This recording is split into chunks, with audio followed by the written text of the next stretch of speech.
दोस्तों नमस्कार। शांति पर्व इस YouTube चैनल में आप सभी का स्वागत है। आज के इस वीडियो में हम महाराष्ट्र की राजनीति पर बात करेंगे।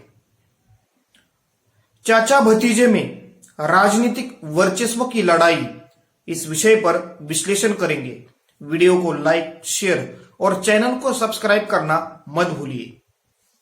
महाराष्ट्र की राजनीति में शरद पवार जी को लेकर अलग अलग तरह की चर्चाएं और अफवाहें सामने आती रहती है। जब अजित पवार शरद पवार जी को छोड़कर बीजेपी के साथ सत्ता में शामिल हुए, तब इस खेल के पीछे शरद पवार जी का हाथ है, ऐसी चर्चाएं हो रही थी। अजित पवार और शरद पवार, इन दोनों नेताओं में मिलीभगत है, इन दोनों नेताओं में राजनीतिक सेटिंग है, ऐसी भी चर्चाएं होती रहती है। शरद पवार जल्द ही बीजेपी के साथ जा सकते हैं, ऐसी भी चर्चा गोदी मीडिया में खासतौर पर होती रहती है। लेकिन सच में जमीनी हकीकत क्या ऐसी है? क्या शरद पवार गुट और अजित पवार गुट फिर से एक साथ आ सकते हैं? इन सवालों का जवाब देने का प्रयास हम आज के इस वीडियो में करेंगे। शरद पवार महाराष्ट्र की राजनीति के चाणक्य माने जाते हैं। शरद पवार जी का अगला दांव क्या होगा, ये उनके साथियों को और उनके विरोधियों को भी पता नहीं होता।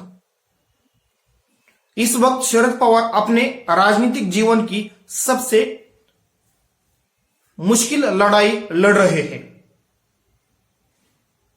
शरद पवार अपना राजनीतिक वजूद, अपना राजनीतिक प्रभाव बचाने के लिए इस वक्त लड़ाई लड़ रहे हैं। शरद पवार जी के नेतृत्व वाली एनसीपी का प्रभाव क्षेत्र देखें तो वो पश्चिम महाराष्ट्र में हमें ज्यादा दिखता है। सातारा, सांगली, कोल्हापुर, सोलापुर, पुणे, उत्तर महाराष्ट्र, मराठवाड़ा के कुछ जिलों में शरद पवार जी के नेतृत्व वाली एनसीपी का प्रभाव है और इसी प्रभाव क्षेत्र को टारगेट करने का काम बीजेपी की तरफ से बार बार होता रहा, लेकिन बीजेपी को कामयाबी नहीं मिली। इसके लिए बीजेपी ने अजित पवार गुट को अपने साथ लिया। अजित पवार गुट के जरिए या अजित पवार जी के जरिए शरद पवार जी को कमजोर करने का प्रयास बीजेपी कर रही है। लेकिन बीजेपी को और अजित पवार गुट को इसमें कामयाबी मिलती हुई जमीन पर नहीं दिख रही।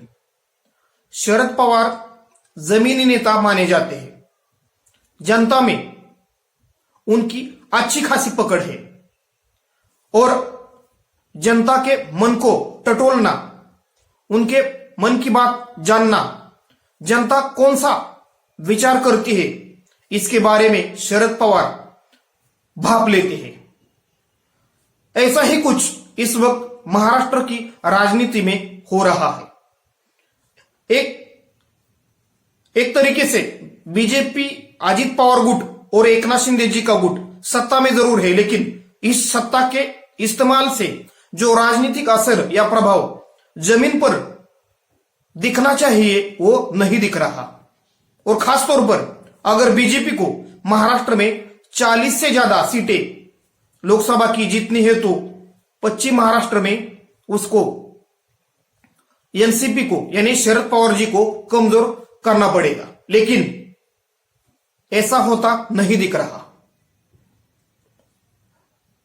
अजित पवार गुट के साथ इस वक्त जितने भी एमएलए हैं उनमें ज्यादातर एमएलए पश्चिम महाराष्ट्र से है।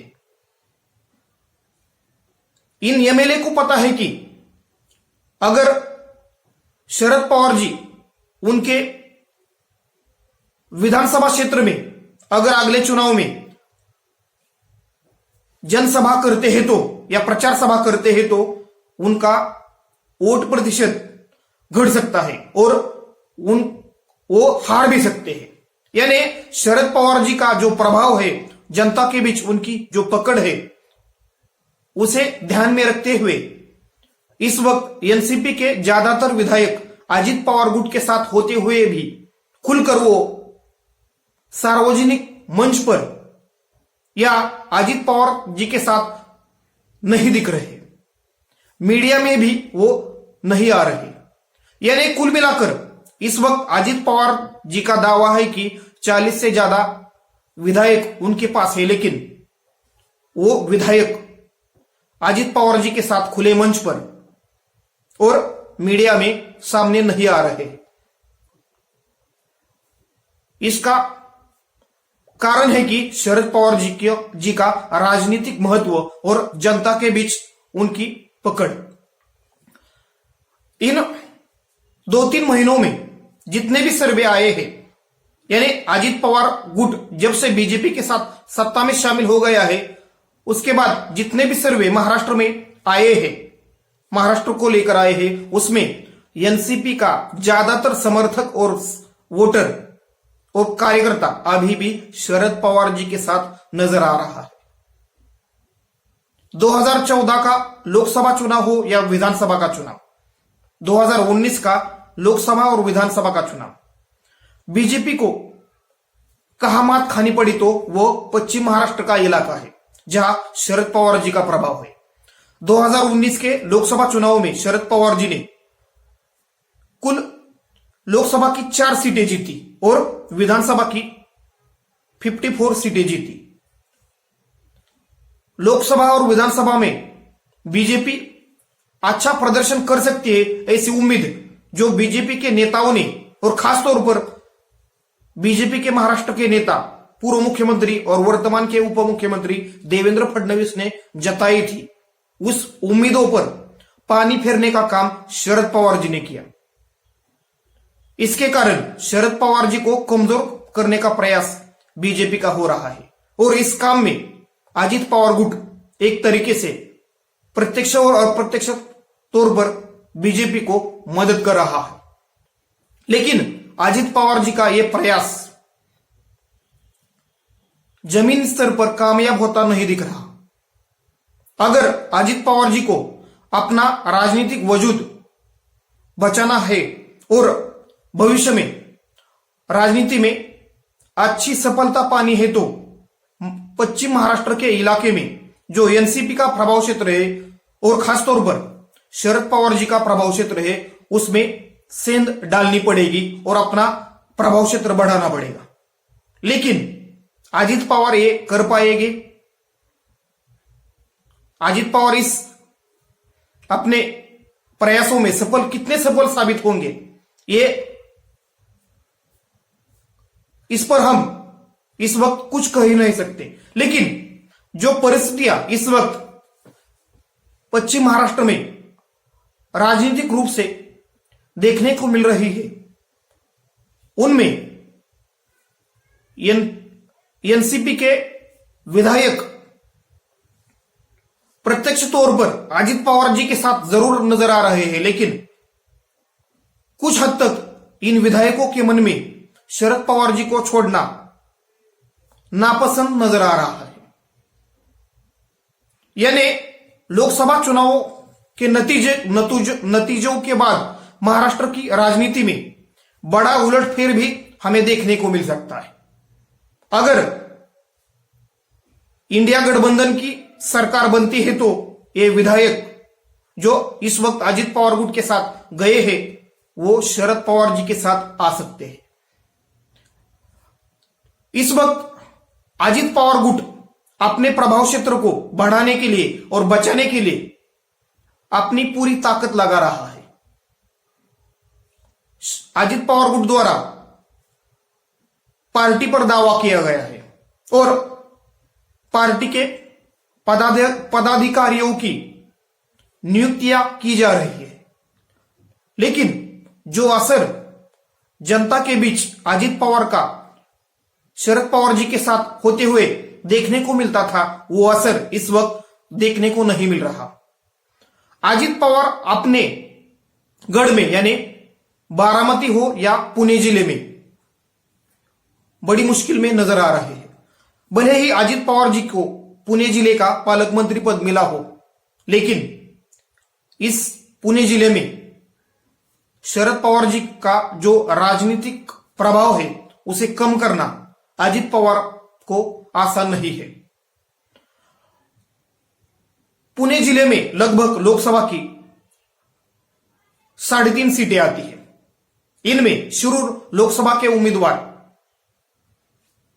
अमोल कोल्हे ये अजित पवार के साथ जा सकते हैं, ऐसी चर्चाएं बार बार होती रही।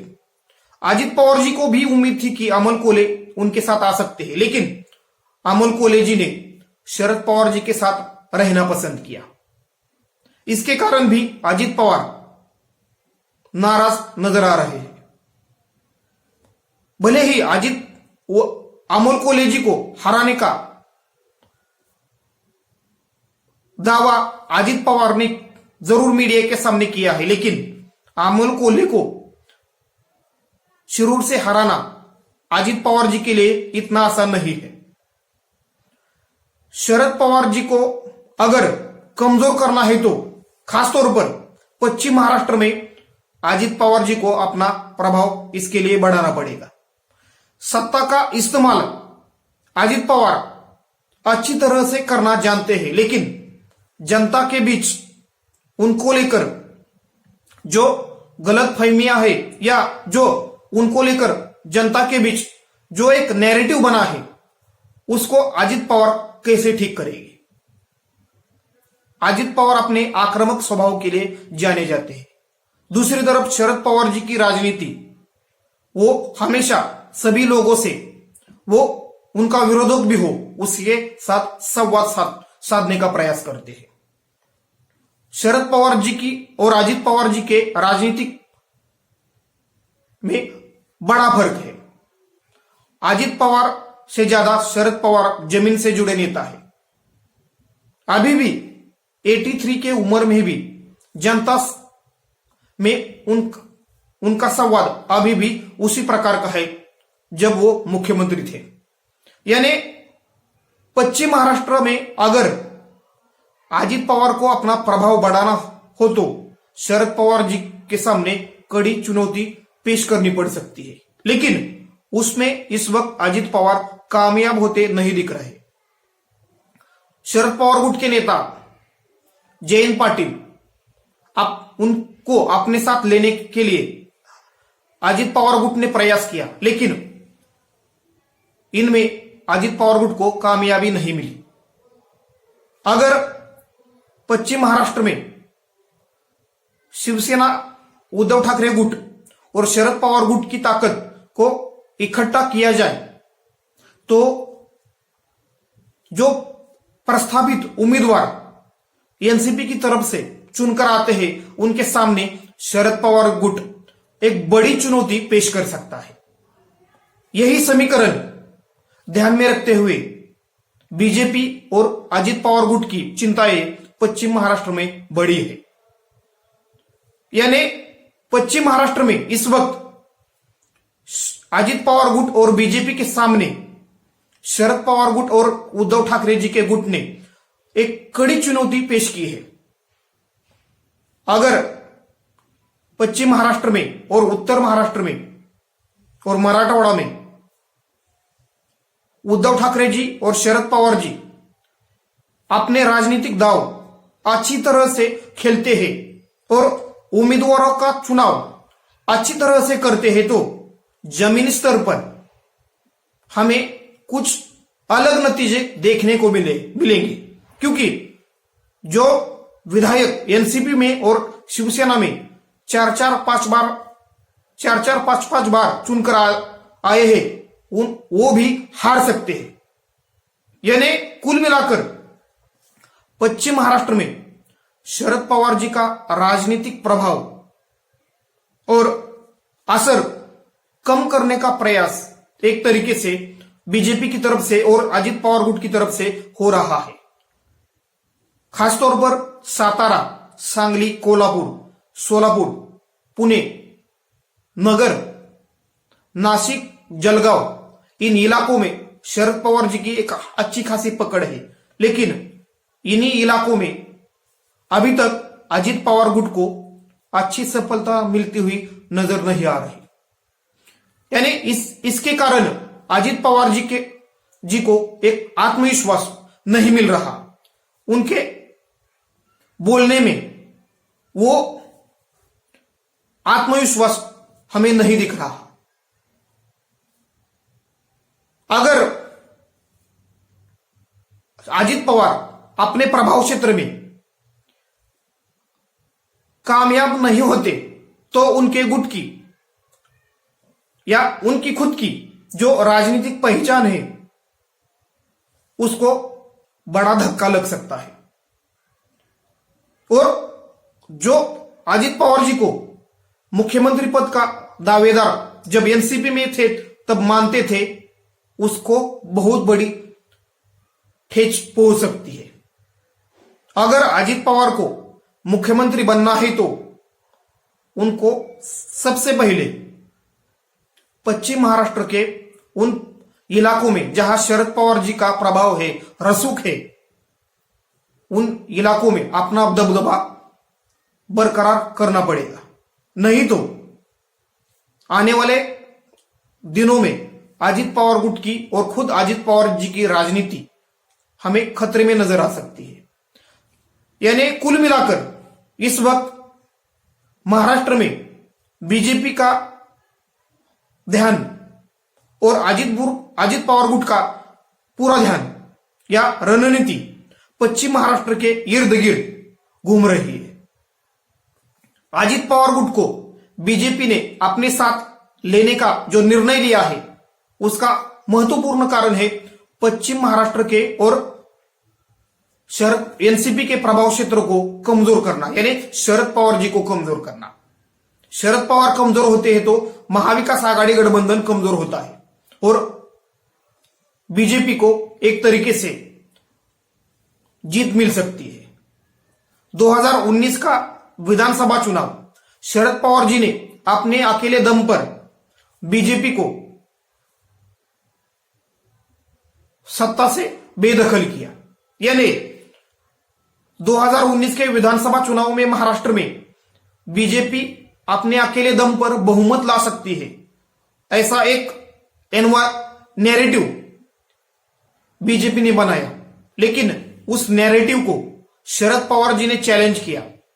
शरद पवार जी का यह चैलेंज बीजेपी को महंगा पड़ा और एक तरीके से बीजेपी को 2019 के विधानसभा चुनावों के बाद सत्ता से वंचित रहना पड़ा और शिवसेना, कांग्रेस और एनसीपी, इन तीनों दलों का एक राजनीतिक गठबंधन का जन्म हुआ।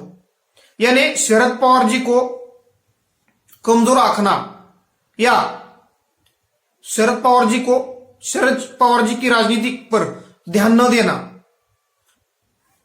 यह बीजेपी के लिए भारी पड़ सकता है। इसी के कारण बीजेपी अपना पूरा फोकस पश्चिम महाराष्ट्र में इस वक्त लगा रही है। भले ही पश्चिम महाराष्ट्र में अजित पवार गुट प्रभावशाली दिख रहा है, लेकिन वो प्रभाव और क्षमता हमें चुनाव में देखने को मिलेगी। यानी सत्ता में होकर भी अजित पवार अपने राजनीतिक प्रभाव क्षेत्र में कितना प्रभाव बना रख पाते हैं, यह भी आने वाला समय बताएगा। लेकिन इस वक्त सत्ता होकर भी अजित पवार अपने प्रभाव क्षेत्र में कमजोर नजर आ रहे हैं, असहाय नजर आ रहे हैं। जब तक शरद पवार जी के साथ अजित पवार थे तब तक शरद पवार अजित पवार जी के लिए एक ढाल बनकर काम कर रहे थे। लेकिन इस वक्त अजित पवार जी को शरद पवार जी का सहारा नहीं है, खुद की लड़ाई खुद लड़नी पड़ रही है। बीजेपी के साथ छोटे दलों का जब गठबंधन हुआ है तब छोटे दल ताकतवर होने के बजाय कमजोर हुए हैं, जैसे कि शिवसेना। इसे ध्यान में रखते हुए क्या अजित पवार अपने गुट का अस्तित्व बचा रख पाएंगे? क्या एकनाथ शिंदे जी भी अपने गुट का अस्तित्व बचाकर रख पाएंगे, ये आने वाला चुनाव ही बताएगा। लेकिन इस वक्त पश्चिम महाराष्ट्र में शरद पवार जी की जो राजनीतिक है या उनका प्रभाव क्षेत्र है उसे कमजोर करने के लिए अजित पवार जी का या अजित पवार गुट का इस्तेमाल बीजेपी कर रही है, लेकिन जमीनी स्तर पर इसे कामयाबी मिलती नहीं दिख रही। धन्यवाद। वीडियो को लाइक, शेयर और चैनल को सब्सक्राइब करना मत भूलिए।